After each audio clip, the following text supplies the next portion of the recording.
है कि गुरु की आंतरिक संपत्ति के लिए हम शिष्य बनते हैं।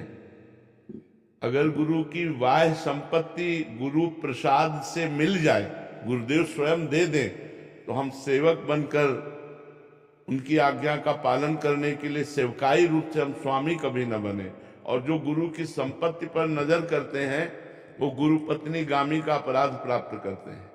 गुरु पत्नी गामी को जो दुर्गति होती है वो गुरु की रुचि के खिलाफ गुरु की संपत्ति का अपहरण करके यदि उसका भोग किया जाए तो गुरु पत्नी गामी की समान वो दुर्गति को प्राप्त होता है। गुरु की आंतरिक संपत्ति जो सिया राम जी हैं, जो राधे श्याम जी हैं, हमें उनकी प्राप्ति के लिए मानव जन्म मिला है, उनकी प्राप्ति के लिए गुरु शरणागति हुई है, उनकी प्राप्ति के लिए हम वेश धारण किए हुए हैं। यदि हम संपत्ति और मान प्रतिष्ठा के लिए, तो हमारा जीवन धिक्कार है। सम्मानम कलयाति घोर गर्णम नीचापमानम सुधा। हम सम्मान का त्याग करके और नीच पुरुषों द्वारा किए हुए अपमान को भी सहकर प्रभु की प्राप्ति के मार्ग में चले हैं। यदि हम एक गुरु भाई दूसरे गुरु भाई से द्रोह करता है तो वो दुर्गति को प्राप्त होता है। क्योंकि चाहे आज वैष्णव बना हो या कल वैष्णव बनेगा, वो नमन योग्य है जो गुरु की शरण में आ गया। और गुरु जी अपनी संपत्ति जिसको चाहे दे दे, लुटा दे, हमारा अधिकार नहीं है। अगर गुरु जी ने किसी गुरु भाई को संपत्ति दे दी तो हम उसकी सेवकाई करेंगे, ना कि उससे वैर करेंगे, क्योंकि गुरु जी ने उसको योग्य चुना है। हम उससे वैर करके यदि संपत्ति हड़पते हैं तो गुरु पत्नी गामी का अपराध लगता है और दुर्गति होती है।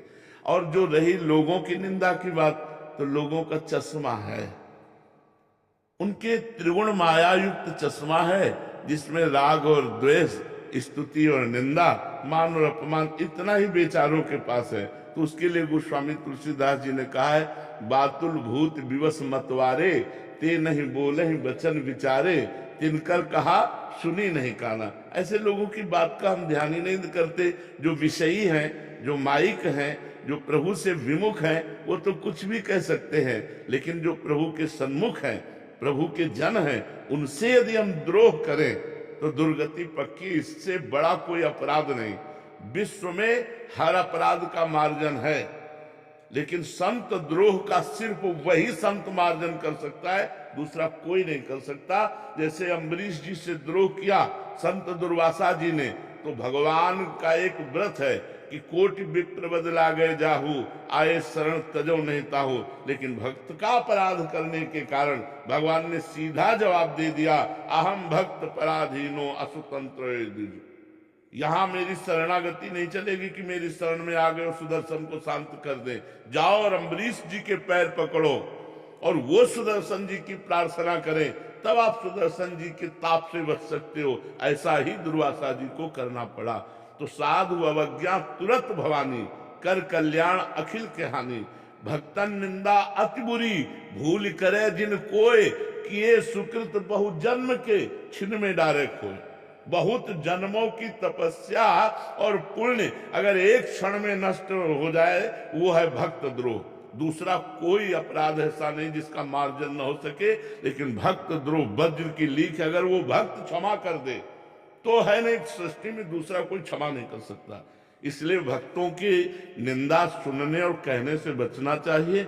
और ये जो गुरु की संपत्ति है, इस पर दृष्टि नहीं डालनी चाहिए। गुरु की आंतरिक संपत्ति पर दृष्टि डालनी चाहिए कि हमें गुरुदेव की कृपा से जो नाम मंत्र मिला है, इसमें प्रीति हो जाए, रघुनाथ जी के चरणों में प्रीति हो जाए। इस लौकिक माया के लिए हम बाबा जी थोड़ी बने।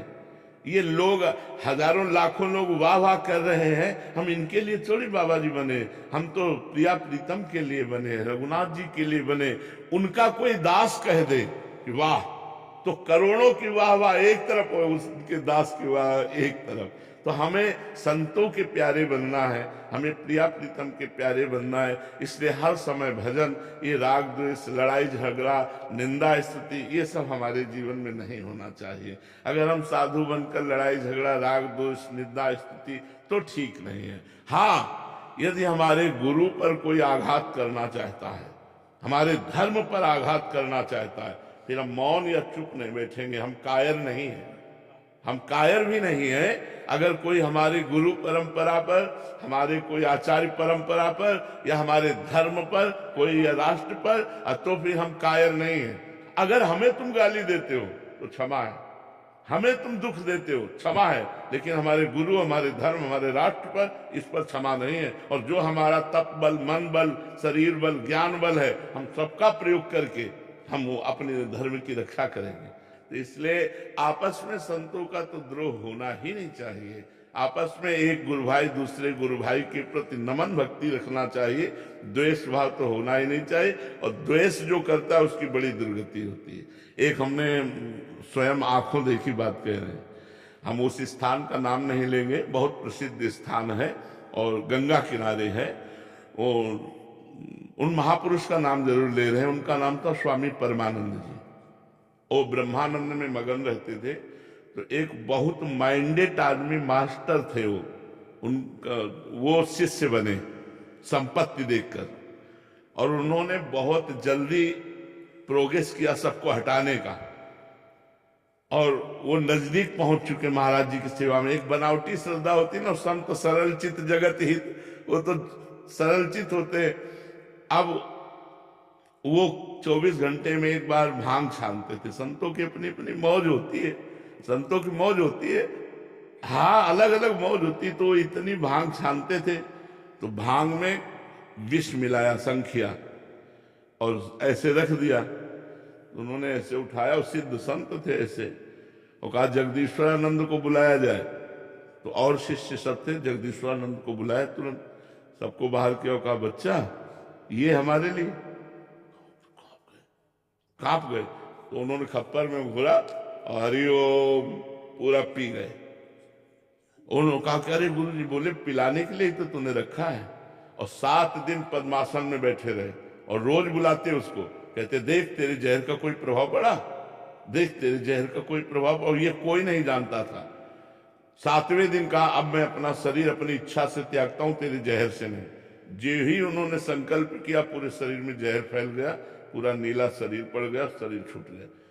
उस व्यक्ति को देखा गया कि जैसे पानी आता है और दरारें पड़ जाती है ना मिट्टी में पानी जाने के बाद, ऐसे शरीरों में दरारें पड़ गई, मवाद चूने लगा। और वो चीख चीख के कहता गुरु को जहर देने के कारण मेरी दुर्दशा हो रही, कोई बचा लो। चिल्लाता रहता रात दिन, पलकें ऐसे फैल गई, मवाद निकले। वो दुर्गति पूछो मत, तड़प तड़प के रात दिन, हमें लगता है उस दिन से उसको नींद नहीं आई होगी, उस दिन से उसने चैन से भोजन नहीं किया होगा। संत द्रोह बड़ा भयानक है, ये सर्वनाश कर देता है। इसलिए चाहे गुरु भाई से हो या किसी अन्य संत से हो, कभी द्रोह न करे। वो गाली दे तो भी चरणों की तरफ ही झुके, संतों की चरणों की तरफ झुकने में ही मंगल है। और जो संत निंदा करते हो तो बेमतलब अपना नाश कर रहे हैं, बेमतलब अपना नाश कर रहे हैं। जो संत निंदा करते ना, वो बेमतलब अपना नाश। ये भगवान के पार्षद हैं, इन पर हमारे दोष दर्शन करने का अधिकार नहीं है। अगर ये दोष है इनमें कोई, तो रघुनाथ जी जाने, वो ठीक करे। हम तो इनके चरणों को केवल नमस्कार करते हैं कि भगवान के दास है, ऐसे चलना चाहिए। योग कई प्रकार के बताए गए, तो सत्य को कौन सा योग करना चाहिए? नाम योग, भगवान का सुरत योग, कि हर समय भगवान के नाम स्मृति में हम डूबे रहें। सब साधन कर या फल सुंदर, प्रभुपद पंकज प्रीति निरंतर। ज्ञान मार्ग में चित्त वृत्तियों का परमात्मा में, आत्मा में लय है। योग मार्ग में चित्त वृत्ति का निरोध करके परमात्मा के चिंतन में डूबना है। और भक्ति मार्ग में भगवान के मधुर नाम कीर्तन और नाम स्मरण में डूबना है। भगवद स्मृति ही हमारा जीवन है। तदर्पिता अखिलाचारिता तद स्मरणेन परम व्याकुलते। देवर्षि नारद जी आचार्य भक्ति के, उन्होंने तद विस्मरणेन परम व्याकुलते। त्रिभुवन की राजलक्ष्मी देने पर भी जो आधे पल के लिए अपने प्रभु का स्मरण नहीं छोड़ता, वही महाभागवत है, वही संत है। सबसे बड़ा योग है भगवान का सुमिरन योग, सुरत योग, भगवान की स्मृति। महाराज जी, मनक्रम वचन छाणी चतुराई, अपने व्यक्तिगत के लेकर कह रहा हूँ, आपसे निवेदन कर रहा हूँ। हम बहुत प्रकार से प्रयास करते हैं, पर चतुराई जा नहीं पा रही, इस पर थोड़ी कृपा करते हैं। महाराज जी, चतुराई क्या है हमें केवल समझना है। चतुराई क्या है? हम भगवान के नाम का आश्रय लेकर के अपनी जो इच्छाओं की पूर्ति चाहते हैं, अपनी मान प्रतिष्ठा चाहते हैं, अपना यश चाहते हैं, यही चतुराई है।